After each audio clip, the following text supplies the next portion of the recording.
Hello friends, welcome to my channel. My name is Fikret. This video is part of video tutorial dedicated to learning Microsoft Fabric. In the past few videos, we have learned basics of Lakehouse and explored different tools for data ingestion. And we also discussed Medallion architecture with three zones, the bronze, silver, and gold. And in the last video, we started discussion around transformations happening in bronze layer. So I mentioned that bronze layer usually includes minimal transformations. Bulk of your transformations, including data enrichment transformations and the dimension modeling, as well as aggregations, will go into silver and the gold zones. So today we're going to talk about common transformations in silver and the gold zones. So I'll also explain basics of dimensional modeling concepts. So I'll walk you through different types of dimensions. So I'll explain what are the slowly changing dimensions, different types of slowly changing dimensions. Then I'll explain importance of surrogate keys in data warehouse. Then I'll demonstrate how to generate the surrogate keys and create links between facts and the dimensions using PySpark methods. Finally, we will also discuss some typical aggregations, transformations that you would see in gold layer. This lesson relies on the knowledge as well as data built in the previous lesson. So if you haven't had a chance to see that, I would recommend to take a look. And I'm excited to take you to that journey. Here's a quick preview of what I'm going to cover today. We'll start with a brief discussion around Lakehouse data storage strategy, where we'll take a look at different zones that are part of Medallion architecture to decide where is best to store a history of data change. Then we'll jump into the demo, where we'll open the silver zone related Lakehouse and create shortcuts pointing to bronze tables. So I mentioned in the previous videos that shortcuts are a great way to refer to data that are sitting in different parts of the Lakehouse. So this is a scenario where shortcuts could be very helpful. Next, we're going to learn how to apply data type correction. So I'll walk you through the first part of the demo notebook, where I'll show transformations that can help you to correct your data types.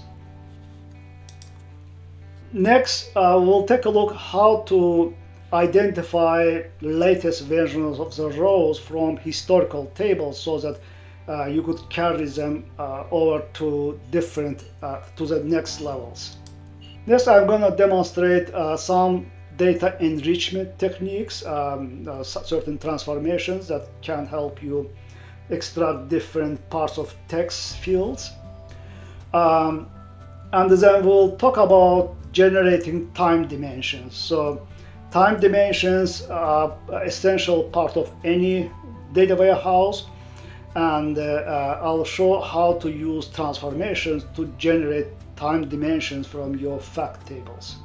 In the next section of demo, we'll talk about dimensional modeling techniques. I'll describe what are slowly changing dimensions, different types of slowly changing dimensions, and then we'll talk about importance of surrogate keys for type 2 slowly changing dimensions. And then we'll talk about how distributed computing works and challenging when it comes to generating surrogate keys in distributed systems like Spark. Next, I'm gonna demonstrate how to generate surrogate keys using built-in functions in Spark.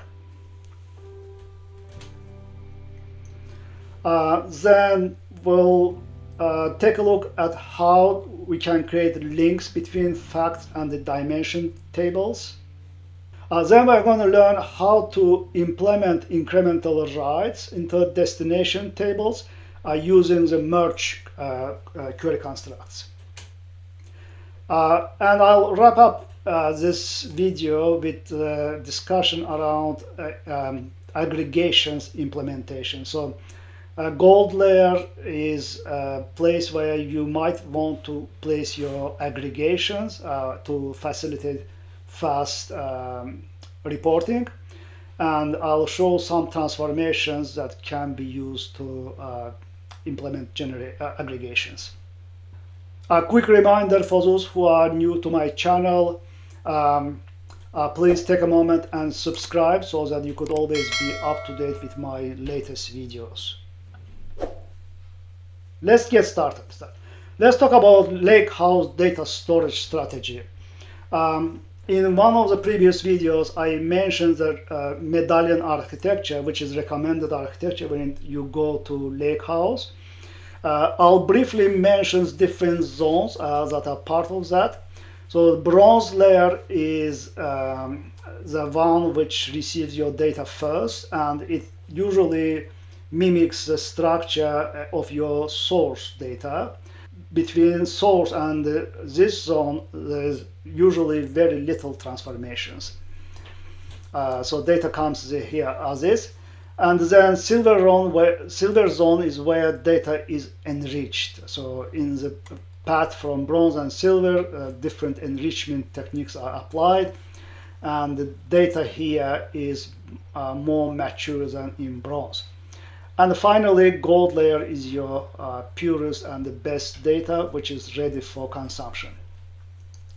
Now, important question is where to store your history of your change, because source data is constantly changing in enterprise systems, and in many organizations would like to capture this change. So let's take a look at where is best to store the data. So here I have a sample of data changes where we have customer information, and as you can see, customer information may change over time.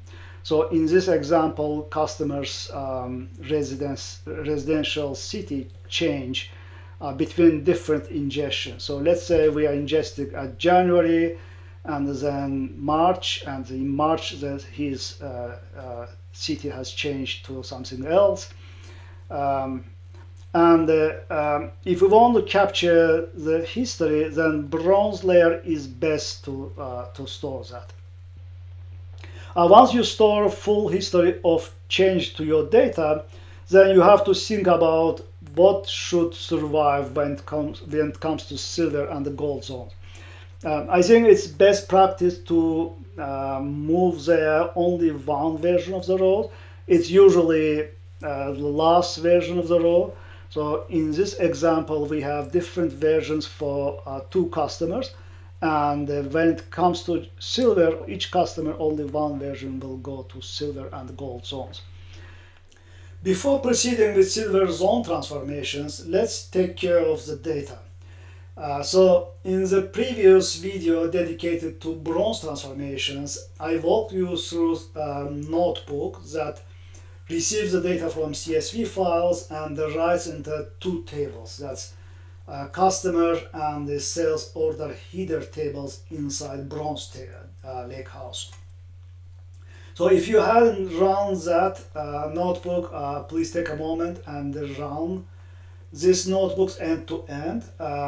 And then come back to cell here in the middle, which writes in the sales order header table. Let me find that.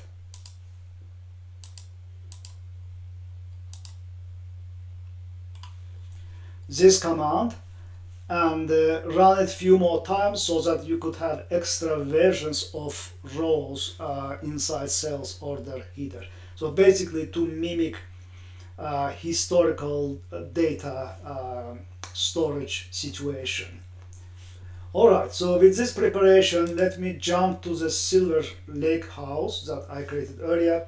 If you don't have it, go ahead and create that Lakehouse. It's empty for now, and my first step is going to be to create shortcuts pointing to bronze layer. So I'm gonna select tables and click on the three dots, click new shortcut, select Microsoft One Lake and bronze. We'll select these two tables, customer and sales order header. Confirm.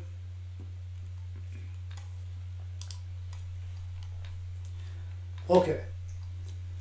Now that we have these shortcuts here, we can refer to them as if local tables. So let me open the notebook that I prepared for this demo. This is going to be lesson 3 or 6 silver transformations. My first command in this notebook uses table API, Spark's table APIs to read from sales order header table into data frame. I run entire notebook end to end to save time, so I'll just walk you through result. So, and then I am displaying the data frame here. So let's take a look at the data. So here we have several numeric columns, so sales order ID and customer ID, and then we have date columns, so 2 date columns, and then we have float data, we have string type. So these 2 columns are metadata columns that we added during ingestion. Okay, so now let me scroll down and show you next command, which basically prints this schema or structure of this data frame. So as you can see, all of the columns except the last column has a string type, and that's because we read the data from CSVs and stored it as is. And because CSV files do not contain file types, read APIs assume everything, all these fields to be string type. So that apparently needs to be corrected when you move from bronze to silver. So but before we do that, let me show you something some inaccuracies that we have inside in this data. So if I scroll down, you can see that even though sales order ID is numeric, so we have certain string values here. So these string values needs to be eliminated when we convert the data. So let me scroll down. And here's my first transformation, which takes care of data type conversions. And to do that, I am using with column, and we have both transformation chained together. So each with column has column name, a new column name, and expression, which is here as a second argument. In this case, we are not creating new columns, but rather we are assigning existing columns with the new values. So what this expression does is just reads this column and then applies cast method to convert its data type to integer. And similarly, we have for other fields, we are converting them to timestamp and the float accordingly. So if I run print schema for this cell, this is what I'll see here. So now we have correct data types. Now, you might be asking, what happens to the rows which has incorrect data? So something like this. When you do conversion, data conversion, if your existing data do not comply with requested target data type, then API converts them to null values. We'll come back to these data irregularities in a moment. For now, though, I'll show you next cell, which applies similar transformation in regard to customer table. And here I am just converting customer ID to integer. So my next cell orders the data by sales order ID and inserted date time columns. And to do that, I am using order by method. You can provide as many columns as you want as an argument to order by. So in this case, sales order ID will be ordered by ascending order, whereas the inserted date time will be ordered by descending order. So that's because I specified descending keyword here. If you don't specify any keyword, they will be ordered by ascending order. Okay, so here is how my data looks like. So as a result of this conversion, these two irregular values have been converted to null, and now I can, as part of next transformation, I can isolate these rows.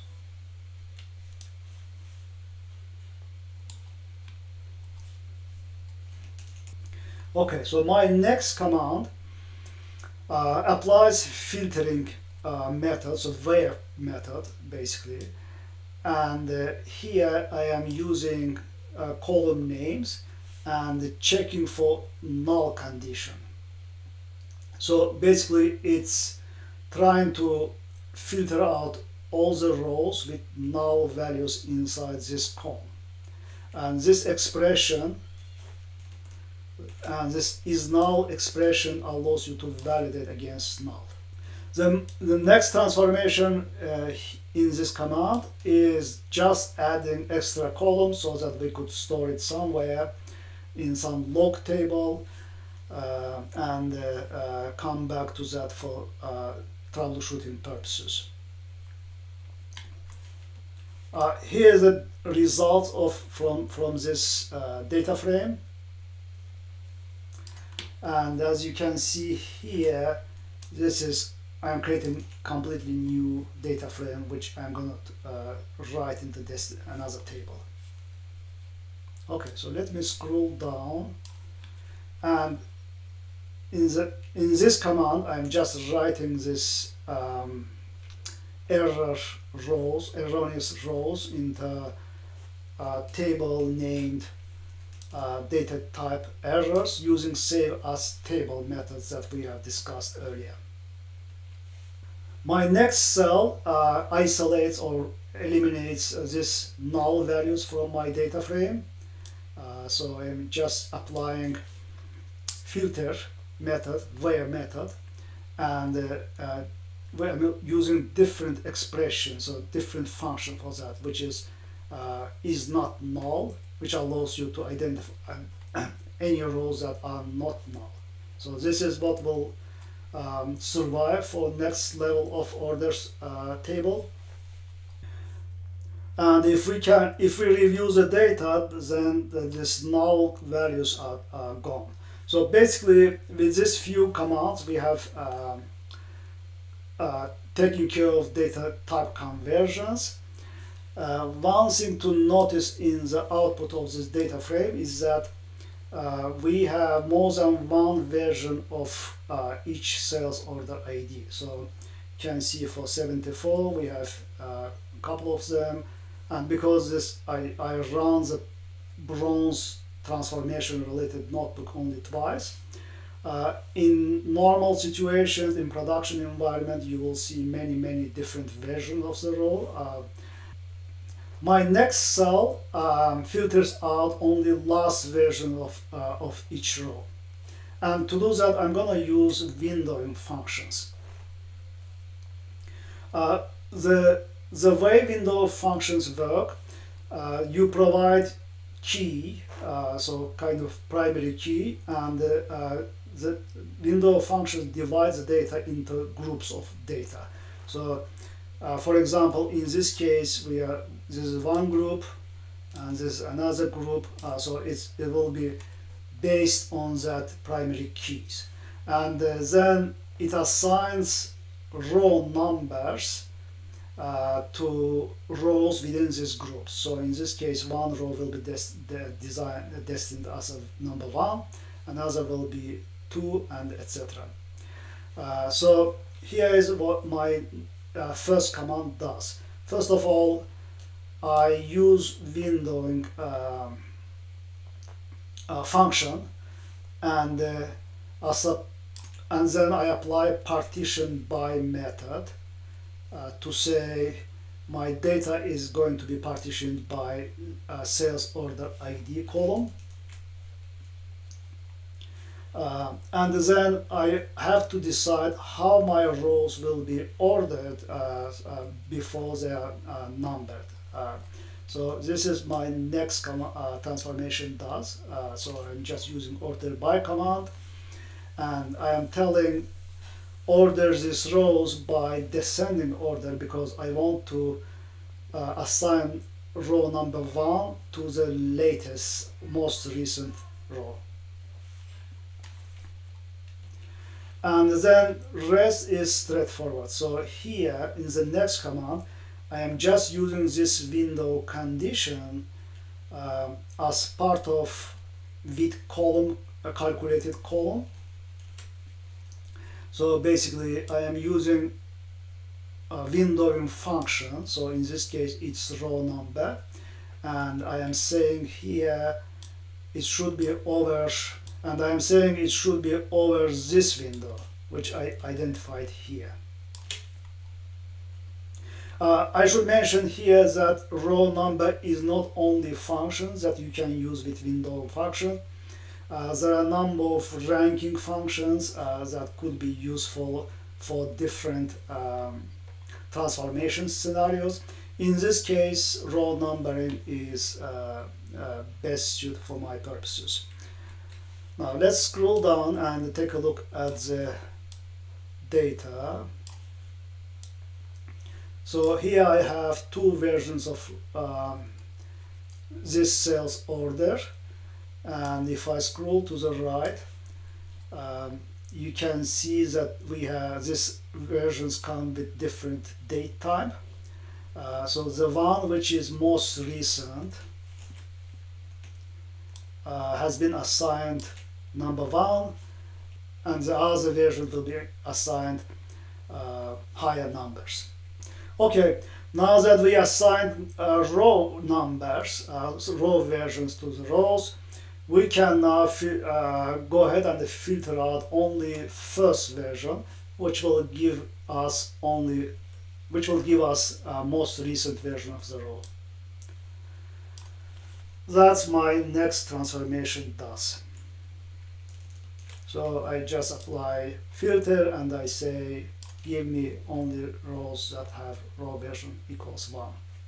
My next command does deduplication in regard to customer table.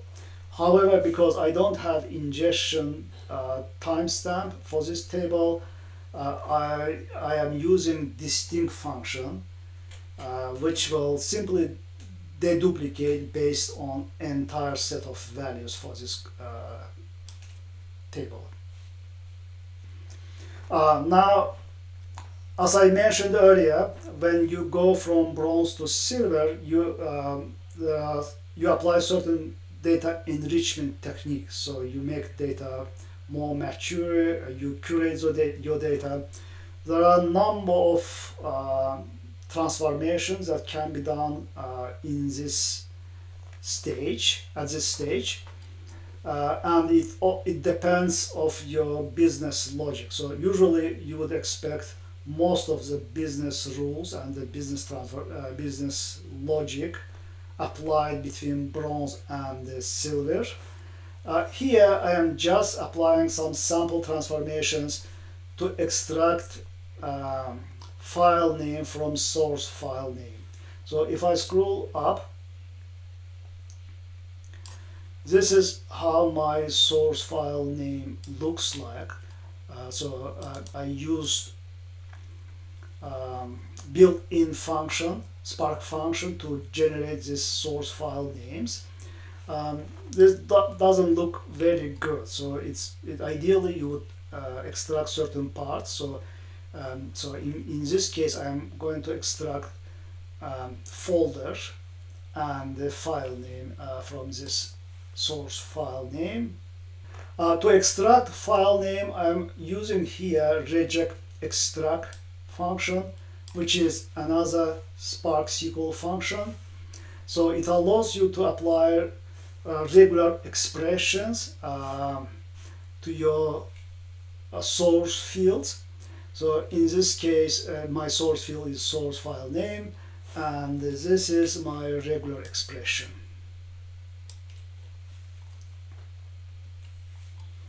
Okay, so if I scroll down, now my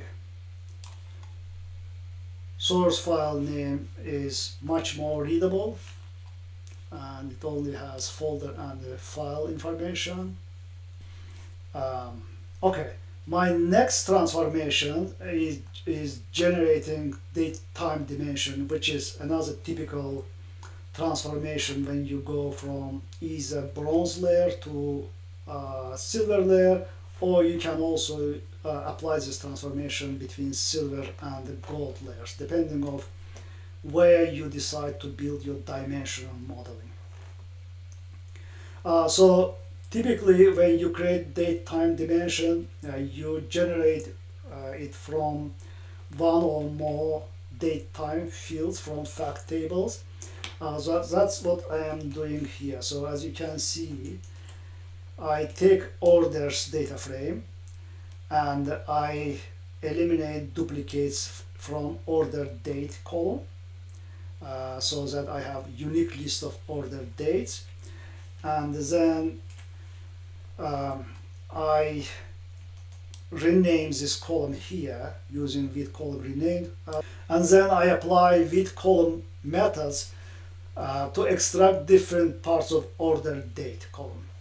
The first transformations generates key, and the key will look like something like that. So basically I am converting to numeric value. I remove all the dash in between, and so the goal here to produce unique key here, which will be placed in date table. So this is another regular expression functions that I am using for this purpose. So all it does is it takes certain part of my date time field as the first 10 digits, and then replace dash with empty string, and then it converts the data type to big int. For the next few transformations within this cell, I am leveraging different date native functions available as part of PySpark SQL library. So here I use months function to extract months part of the date time. Here the next part is using day of months, and then I use year function to extract year information.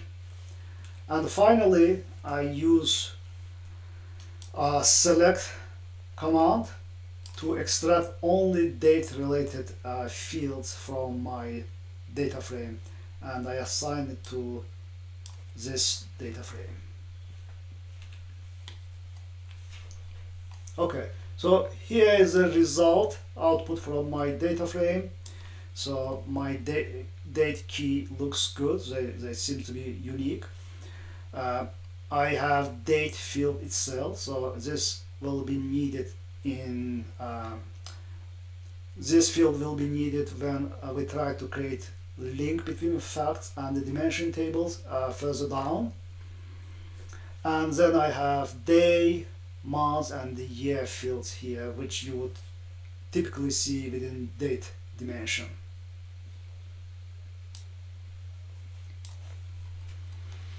Okay, let's move ahead. Before we continue discussion around transformations, let's try to understand better some of the dimensional modeling concepts. So in a typical data warehouse, you would classify tables in two groups on a high level. So facts tables and the dimensions tables. Facts tables are the ones that contain your factual informations, things like your sales. Whereas dimensions are the tables that describe your facts. Examples of dimensions could be customer information, where you would contain customer's name, phone, city, etc. Once you have classified your tables, then next question in regard to dimensions will be, do you want to store your change history to your dimensions tables? It's in many cases important to store your history of change because, for example, if you have customer information, that customer's certain attributes can change over time. For example, he may change his city or phone or some contact information, and from reporting perspective, it could be important to track all this change over time. So the term slowly changing dimensions, which you may have heard in past, classifies dimension tables to few groups, depending of requirement to store historical change. For tables that require no change, these tables are called type 1 dimensional table. So this would usually be simple dimension tables where you either do not expect change, so basically the changes are very rare, or you don't care about this change from reporting perspective. Right? So these tables are very easy to build. So next classification is the type 2 dimension tables, which allows you to store historical change in a vertical shape by adding different versions to the end of table. So basically, each time your dimension changed, you added new version in your table, and then you will link these different versions to different rows within your fact tables. There are more slowly changing dimension types, but I believe they are less common, so I will not spend time on describing them. Here is an example of type 2 dimension table where you have business key, or it's also called natural key, which is originated from your source table. Then you have source attribute, so dimension attributes, and as you can see from this example, these attributes can change over time. So in this example, customer John used to live in Toronto, and at some point at March, he has moved to New York, and during this March ingestion to my Lakehouse, I would add two columns here. So basically, I will first expire the previous version of the rows by ending it at today's date, at ingestion date time, and then we'll introduce new version of the rows, which start its life from this ingestion moment and goes to future. Type 2 dimensions also would contain so-called surrogate keys, which is generic key that's generated during your ingestion to Lakehouse. So surrogate keys will be your unique keys identifying each row, and even though some of the customer IDs could be same, so in this case we have two rows with same customer ID, your surrogate keys will always be different, so that will be unique. Okay, now let's talk about relationship between fact and dimension tables. For tables that are considered type 1 table, that do not contain any historical data, this is simple linking model. So basically you include business key inside the fact table that will point to dimension table, and that also will serve as foreign key, right? So very simple link model. How will you build relationship for type 2 tables? So this is recommended way of building type 2 dimensions relationship. So in this case, we are building this link based on surrogate keys rather than natural key. So you can see we have added customer key here. Although we have business key here, the link is done through surrogate key. Okay, now that we have discussed basics of dimensional modeling, let's see how they can be, these transformations can be implemented in PySpark. So back to my notebook, my next cell generates surrogate keys for customers table. And to do that, I am using with column method, and I'm also using monotonically increasing ID function, which is another function, native function from PySpark SQL functions library. Okay, so let's take a look at the data. So this is my customer key, surrogate key. If I scroll down, you would find something interesting. So here, at some point, my numbers jump from 210 to something very large. And if I continue scanning the table, I will find a few more key range. You might be asking why this is happening.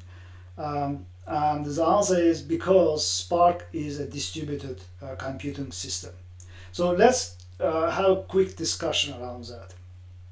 Let's talk about Spark clusters and the parallelism. So I mentioned earlier that Spark is a distributed computing system. So this is one diagram that I borrowed from Databricks sites. So it illustrates how this computing works. So in each cluster you would find a driver node, which is kind of brain of your cluster. It distributes the task between working nodes. So these are the worker nodes. You may have one or more worker nodes depending on the size of the cluster.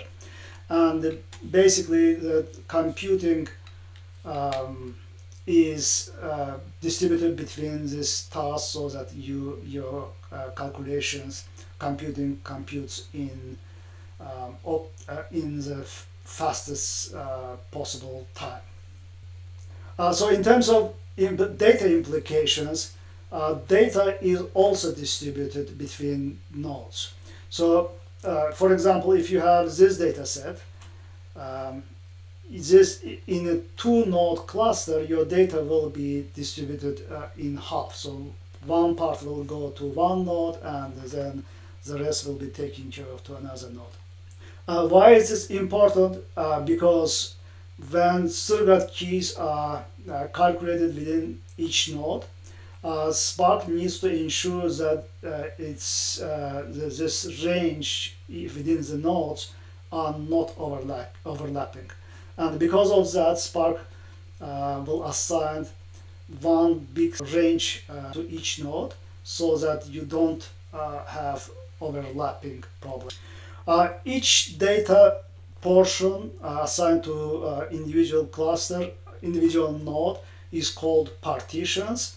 So to summarize, Spark cluster will normally divide your data into different partitions. This number of partitions will depend on multiple factors. One factor is, of course, number of nodes in your cluster, but also number of cores affect on how many partitions you have. All right, I am back in my notebook. Now let's find out how many partitions we have in this particular data frame. So if I scroll down, this is what my next command does. So it basically uses RDD APIs and then use get number partitions to find out how many partitions we have in this particular data frame. So in this case, we have 4, which means that within this output, you will find 4 different data range when it comes to surrogate keys. Fortunately, there is a way to adjust number of partitions depending of your problem. You may decide to increase partition count. So there is a command for that. Repartition method allows you to increase a number of partitions from default partition number. That could be useful in scenarios when you are dealing with very large data set and you want to parallelize your computing and get best performance from it. However, in case of surrogate case, I think it's reasonable to expect that you would have continuous numbering without gaps. And to achieve that, all you need to do is to reduce number of partitions to 1. To achieve that, to reduce number of partitions, you can use coalesce function, which is described here. And if I run my next command, now it will have 1. And if I run my transformation again,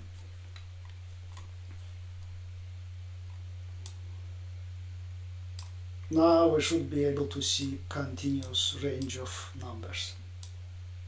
Okay, now that we learned how to generate surrogate keys, next question becomes how do we link fact tables to dimension tables. So as explained earlier, when linking type 2 tables, you want to link them on surrogate keys. So and to achieve that, we can use join transformation, which is part of my next command. So here I'm using join as argument. So I am provided a second data frame. So basically I start with first data frame here, and then I apply join method or join transformation, and this join transformation requires 2 arguments. The first argument is going to be the data frames that you are joining to, and the second argument is going to be keys on which you want to join. In a simple case where your keys are same from both sides, you can have this simple syntax where you just list one key here. In more complex cases where key names are different from each side, you can use some syntax like this, where so here I am joining date dimension, and so this is my This is my second data frame, and this is my join condition. So I say from orders data frame side use this field, and then from date data frame side use this field.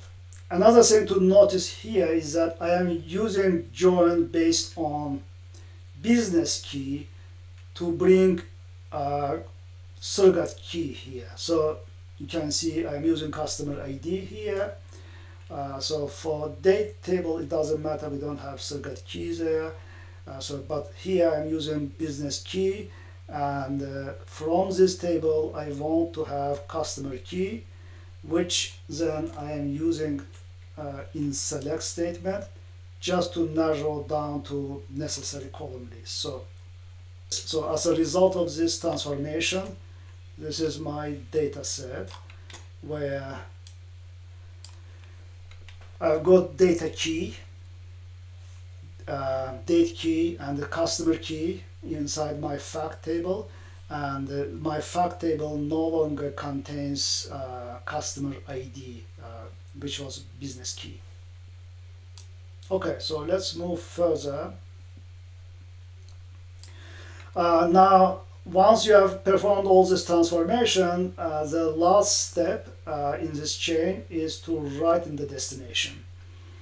When it comes to writing the destination, you have different options depending on the size of the table and the nature of the data there.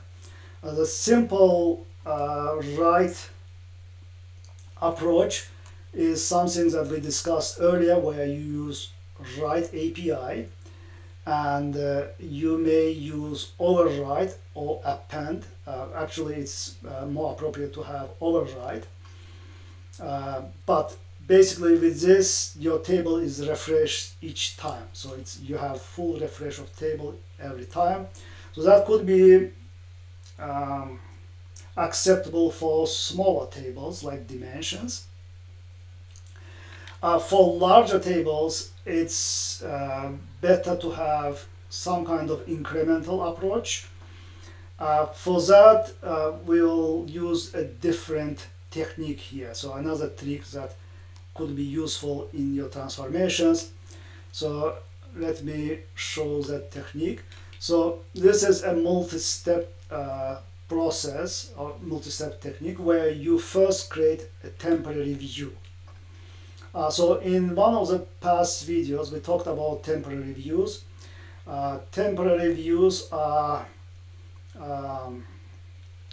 objects that are created within your session.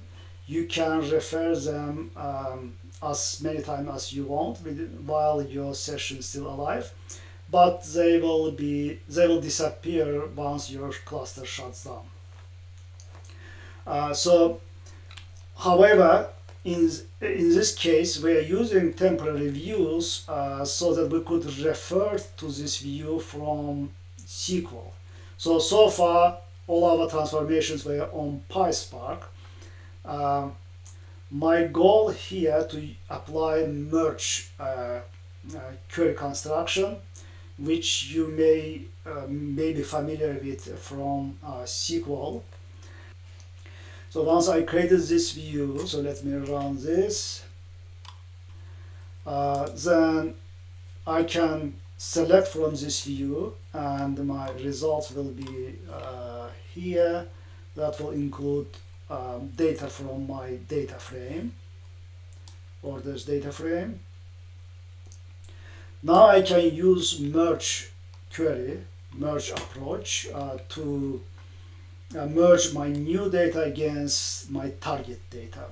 So merge statement is no different that you would see in normal database systems.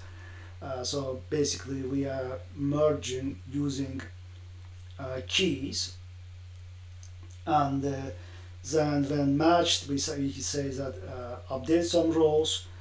When there is no match, when you have new rows, then add them. So to recap what we have done so far, we read from bronze tables we applied number of transformations, we built dimensional model and links, and then we write into silver tables here. At this point, your data is ready for consumptions. You can build your reports to connect to your data and explore that. I should mention that I built a dimension modeling layer inside a silver zone, just for simplicity's sake. You may have that in silver mode, in silver zone, if you have relatively simple transformations. However, if you have multi-layer complex transformations that needs to go to silver, you might decide to put your dimensional modeling layer inside gold layer. Now, speaking on gold layer transformations, if you follow Medallion architecture, you should also create some aggregations there, which my next set of cells demonstrate. So here I read from silver table, and I use group by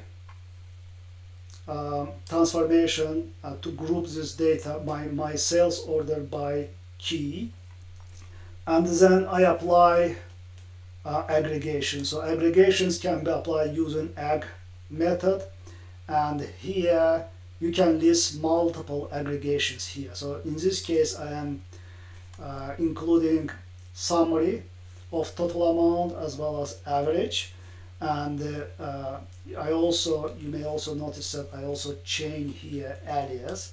So once you apply these aggregations, the column names will be something will be assigned by default, will not be very readable. So that's why I apply alias method, so that to rename column name to what makes sense.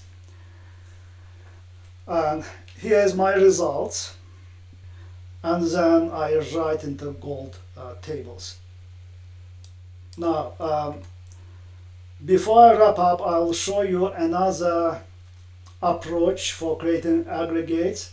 So this is more of logical approach than physical. So in the previous example, I create all the aggregation and then write them as a physical table. However, in some cases, it makes sense to create these aggregations in your semantic layer, which will be a set of views. So here on this cell, I am creating a view. This is not a temporary view; it's a permanent view, and then I list the queries that will be definition of this view. So this view creation syntax is no different from traditional SQL. So once I create this view, then you can refer to that view from anywhere, and the good thing is that these views will survive your cluster shutdown.